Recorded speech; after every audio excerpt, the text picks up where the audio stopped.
Google. Let's go get him again. Welcome back to the Robezoid channel. I'm your host, Mark, and happy Boxing Day. Got my Lakers hat going on, but yeah, subscriber's choice. We don't stop the videos, especially, you know, you're enjoying time with family and friends. Hopefully, I'm not going to take too much of your time today.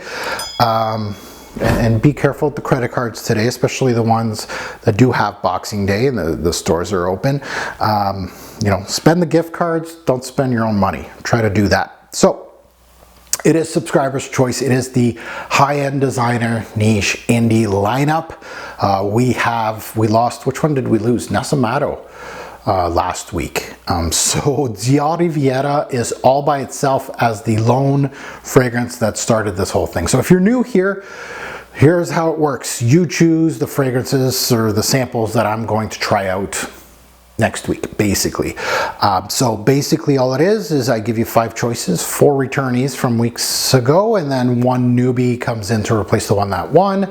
And then you comment below with your YouTube handle. Let us know which one you want. So the first one is Dior. Oh, by the way, I shut it down within 48 hours as far as the votes go. I usually don't let it go too long, and then it gives me about a week or so to actually work on the fragrance review. So the first one that we have from the House of Christian Dior, this is Dioriveria. Of course, it's been here since day one.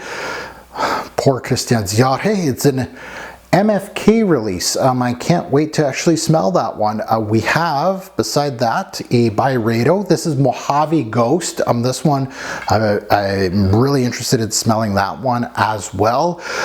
Next is from YSL, so a designer brand, but from their higher end line. This is Lavalliere. Not really a popular release from the line, but one that I'd like to delve into and just sniff out. Next is from Guerlain. This one almost won last week against Nesamato. This one, Patchouli Ardent, the nice blue bottle. And again, I could put that one in the designer one, but it is quite expensive and it's not available everywhere. So it makes all kinds of sense to put it here against some of the bigger ones. And then lastly, the newbie is Byredo Bibliothèque. So we'll see what that one is all about. So we have 2 Byredos in this week's list. Definitely, hey, Merry Christmas, Happy New Year. Enjoy your time with family, and I'm looking forward to all the comments below. Thanks for watching. Have a good one.